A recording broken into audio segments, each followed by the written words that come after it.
సంక్రాంతి వచ్చేస్తుంది. అంతకన్నా ముందే విశాఖలో సందడి స్టార్ట్ అయింది. ఈ నెల 8న ప్రధాని పర్యటన నేపథ్యంలో విశాఖలో పండుగ వాతావరణం కనిపిస్తోంది. కూటమి పార్టీలు కలిసికట్టుగా ప్రధాని పర్యటన ఏర్పాట్లలో బిజీ అయ్యారు. 8న కీలక ప్రాజెక్టులకు శంకుస్థాపనలు, ప్రారంభోత్సవాలు చేస్తారు ప్రధాని మోదీ. సీఎం చంద్రబాబు ఇక ఏయూ వేదికగా ప్రధాని మోదీ ఎలాంటి అనౌన్స్మెంట్ చేస్తారనేది హాట్ టాపిక్ గా మారింది.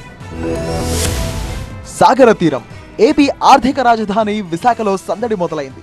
ఈ నెల బుధవారం ప్రధాని మోదీ పర్యటన క్రమంలో ఏర్పాట్లు జోరుగా సాగుతున్నాయి. మంత్రి నారా లోకేష్ అధికారులతో కలిసి ప్రధాని పర్యటన ఏర్పాట్లను సమీక్షించారు. దత్ ఐలాండ్ నుంచి ఏయూ ఇంజనీరింగ్ కాలేజ్ వరకు నిర్వహించే రోడ్ షో సహా బహిరంగ సభకు ఎలాంటి ఏర్పాట్లు చేయాలో సూచించారు. ఈ నెల 8వ తేదీన విశాఖకు వస్తున్న ప్రధాని మోదీ 1.5 లక్షల కోట్ల పనులకు శంకుస్థాపనలు, ప్రారంభోత్సవాలు చేస్తారు. ఎన్టీపీసీ ఆధ్వర్యంలో ఏర్పాటు కానున్న గ్రీన్ హైడ్రోజన్ ప్రాజెక్టుతో పాటు రైల్వే జోన్, పరిపాలనా భవనాలు, ఇతర అభివృద్ధి కార్యక్రమాలకు శంకుస్థాపన చేస్తారు. 8వ తారీఖున ప్రధానమంత్రి గారు వచ్చి రైల్వే జోన్కు ఫౌండేషన్ ఇస్తున్నారు.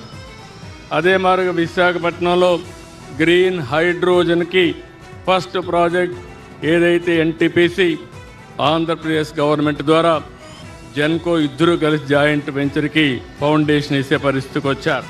సంక్రాంతికి ముందే పండగొచ్చిందా అనేలా ప్రధాని పర్యటనకు పకడ్బందీగా ఏర్పాట్లు జరుగుతున్నాయి. విశాఖ ప్రజలు ప్రధాని సభను విజయవంతం చేయాలని పిలుపునిచ్చారు మంత్రి నారా లోకేష్.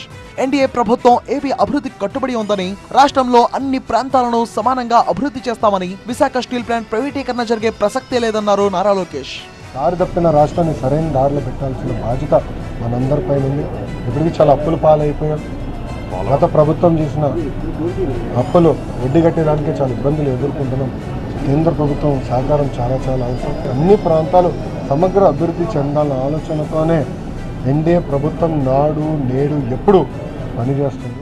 ఏపీకి ఆర్థిక రాజధానిగానే కాదు, నాలెడ్జ్, టూరిజం క్యాపిటల్ గా కూడా విశాఖ నగరాన్ని తీర్చిదిద్దుతామన్నారు ముఖ్యమంత్రి చంద్రబాబు. ఆ దిశగా ప్రధాని పర్యటన స్వర్ణాంధ్ర 2047 విజన్ కు బాటవుతుందని ఆశిస్తున్నారు.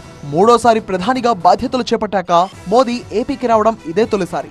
సంక్రాంతి కానుకల ప్రధాని మోదీ వరాలు కురిపిస్తారని ఆశిస్తున్నారు ఏపీ ప్రజానికం. ఇప్పుడు అందరి చూపు విశాఖ వైపే.